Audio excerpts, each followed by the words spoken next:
Welcome to my YouTube channel. I hope so you will enjoy my videos. Thank you and please support my channel. আমি মালবিকা আর মালবিকার গল্প কথায় আজকে এক নতুন গল্প নিয়ে হাজির হলাম। কেমন আছেন আপনারা সবাই? আশা করছি সবাই ভালো আছেন, আমিও খুব ভালো আছি। কথায় আছে না, রথ দেখার কলা বেচা। আজকের ব্যাপারটাও ঠিক এরকম ধরনেরই একটা হলো। আজকে রথের দিন, আর খুব একটা সেরকম প্ল্যান ছিল না যে কোথাও রথ দেখবো বলে। তবে আজকে রওনা দিয়েছিলাম আমার বড়দির শ্বশুরবাড়ির উদ্দেশ্যে। দিদির বাড়ির আজকে গৃহপ্রবেশের পুজো ছিল। লোকেশনটা ছিল ময়না বলাইপন্ডা। ওখানে যারা থাকেন তারা অবশ্যই জায়গাটা দেখে কিন্তু বুঝতে পারছেন। তো আজকের ওয়েদারটা বেশ মেঘলা মেঘলা ছিল বলে কি সুন্দর আমরা বেশ দেখতে দেখতে চলে গেছিলাম। তো ওখানে পৌঁছে যাওয়ার পরই দিদির মেয়েটা আনন্দে একদম চলে এলো আমাদের কাছে। তো নতুন বাড়ি দেখানোর আগে পুরনো বাড়ি যেখানে অনেক অনেক অনেক পুরনো স্মৃতি সব কিছুটা থেকে এসেছে, সেই বাড়িটা আজকে প্রথমে একটু দেখে নেওয়া যাক, তারপর নতুন বাড়ির দিকে যাওয়া যাবে।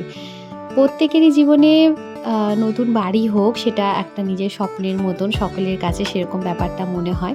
তার উপর আবার যখন এরকমই মাটির বাড়ি থাকে, সেখান থেকে যখন একটা পাকা বাড়ি করা হয়, অনেক কষ্ট করে অনেক পরিশ্রমের ফল সেই বাড়ি তৈরি হয়। পুরনো বাড়িতে পুরনো অনেক স্মৃতি সেটা প্রত্যেকেরই থেকে থাকে, তার সাথে নতুন বাড়ি সেখানে সবার প্রত্যেকের ভালো লাগা, প্রত্যেকের সেই নতুন আবার স্মৃতি তৈরি হওয়া, কত কিছুই তখন চলে আসে।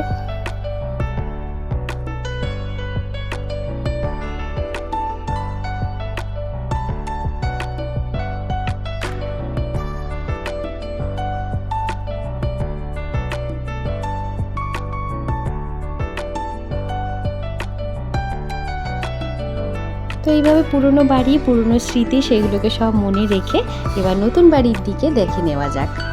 তো এই হলো নতুন বাড়ির সামনে, আর আমরা ওখানে পৌঁছে গিয়ে সোজা এবার তারপর বাড়িতে ঢুকে 12টার কাছে বেজে গেছিল। তো তার আগে সকাল সকাল একদম পুজোর যে ব্যাপারটা সেটা পুরো সারা হয়ে গেছে, যেটার জন্য কাল গিয়ে আমরা দেখতে পেলাম না যে পুজোটা কখন কেমন কিভাবে হলো। তো গিয়ে মোটামুটিভাবে ঘরটা একটু ভালো করে ঘোরা হয়ে গেল। তো ঘরটা ভালো করে ঘোরা হয়ে যাওয়ার পরই আমরা একটা রুমে এসে বসি। আর সেই সাথে পুজোর প্রসাদ নিয়ে এসে হাজির হলো দিদি। তো প্রসাদটা খেতে খেতেই সেই দিকে গল্প আমাদের চলতে থাকে। অনেকদিন পর দেখা সবার সাথে, তো এই করে গল্প হাসি ঠাট্টা হচ্ছিল। সেই সাথে সাথে খাবার পর্ব সেটাও শুরু হয়ে গেছিল। বাড়ির মধ্যেই সমস্ত রকম ব্যবস্থা ছিল, আর প্রথমের দিকে পাড়ার কিছুজন আশেপাশে থাকেন, ওনারা খেতে বসেন, তারপরে আমরা খেতে বসি। রান্নাবান্নাটা একদম বাড়িতেই করা হয়েছিল, কোনো রকম রাঁধুনি না নিয়েই। তো আমার জামাইবুর যে বৌদি, ওই দিদি সমস্ত রান্নাবান্না করে, আর রান্নাবান্নাটা এতটাই সুন্দর খেতে হয়েছিল, ভীষণ টেস্টি ছিল।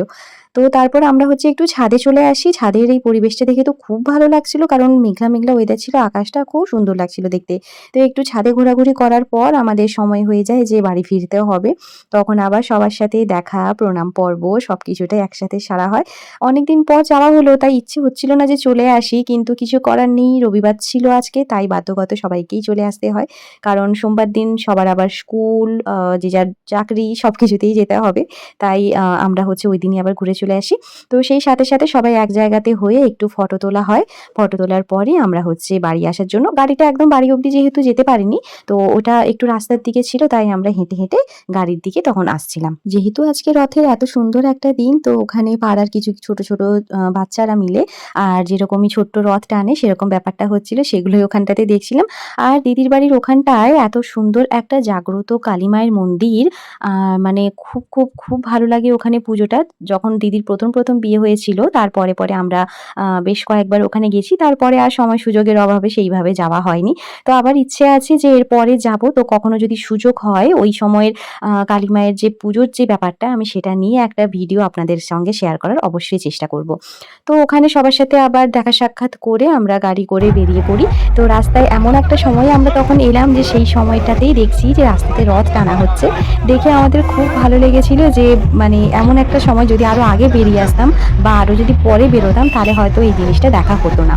তো আমরা রথ দেখার উদ্দেশ্যে না বেরিয়েও আমরা রথ দেখে ফেলি, যেটা জগন্নাথের দর্শন আমাদের হয়েই যায় দূর থেকে।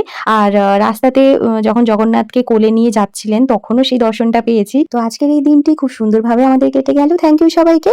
যদি ভিডিও ভালো লেগে থাকে তাহলে অবশ্যই সাবস্ক্রাইব করে আমার পাশে থাকবেন।